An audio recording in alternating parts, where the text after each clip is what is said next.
Good morning, જય શ્રી કૃષ્ણ મિત્રો. હું છું BM રૂજાસરા. મિત્રો, આપણે ઘણા દિવસથી આપણે આ ટેટી તમે જોઈ જ છે. ઘણા બધા વિડીયોમાં મેં તમને આ ટેટી બતાવી હતી, જે અત્યારે ફાઇનલી આજે તૈયાર થઈ ગઈ, એકદમ પાકી ગઈ છે અને અંદરથી પાકું બી થઈ ગયું છે ફળ.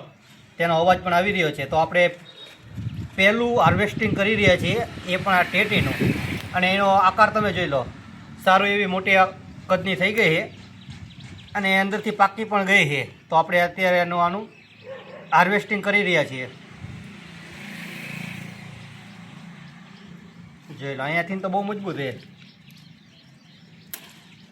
જોઈ લો, સરસ મજાની આપણે ટેટી અત્યારે લઈ લીધી છે અને અંદરથી કેવી નીકળે છે ને તે પણ અમે તમને બતાવશું.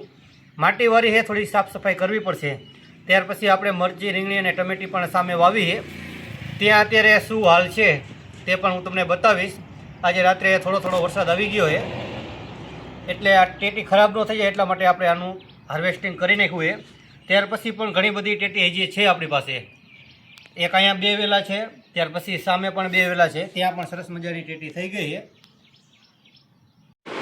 મિત્રો, અત્યારે આપણે ટેટી તોડી હતી, તે ટેટી કેવી નીકળે છે ને તે આપણે જોઈ લો. સરસ મજાનું પાકું ફળ છે અને આપણી પાસે ચાકુ તો છે નહીં, એટલે દાંતરડાથી આપણે અત્યારે કાપી રહ્યા છીએ. તો બતાવું તમને કેવી છે ટેટી. લગભગ તો 100% પાકી ધૂળ હશે.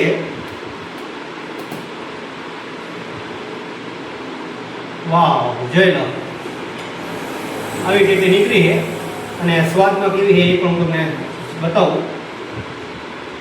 અને પહેલી વખત આપણે ટેટી વાવી હતી અને પહેલી જ વખત આપણું આ ફળ આવ્યું હતું, જેનું આજે આપણે હાર્વેસ્ટિંગ કર્યું છે. તો સરસ મજાની થોડી કાચી લાગે છે નથી. જોઈ લો, પાછળના ભાગે એકદમ પાકી છે અને ઉપર થોડી કાચી છે.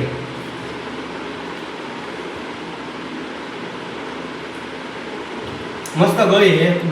બે દિવસથી સતત વરસાદ આવી રહ્યો છે, છતાં પણ સરસ મજાની ગળી ટેટી છે. અને જોઈ લો તમે, ફળ પણ થોડું કાચું છે, છતાં પણ સરસ મજાનું છે. જોઈ લો, આ સિઝન વગરની ટેટી છે. પાછી ટેટીની સિઝન હોય ઉનાળામાં, અત્યારે ચોમાસું હોય, વરસાદ પણ આવી રહ્યો છે, છતાં પણ એકદમ મીઠી ટેટી છે. તો તમે પણ તમારા ઘરે જગ્યા ખાલી હોય ત્યાં પણ જરૂર ઉગાડજો.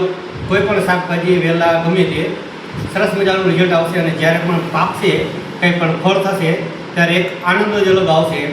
તો તમને અમારો વિડીયો પસંદ આવે તો વિડીયોને લાઇક કરજો, શેર કરજો, અને અમારી ચેનલ ઉપર નવા હોય તો અમારી ચેનલને સબસ્ક્રાઈબ પણ જરૂર કરી દેજો. મળીશું આવતીકાલે એક નવા વિડીયોમાં. ત્યાં સુધી તમને બધાને મારા રાધે રાધે.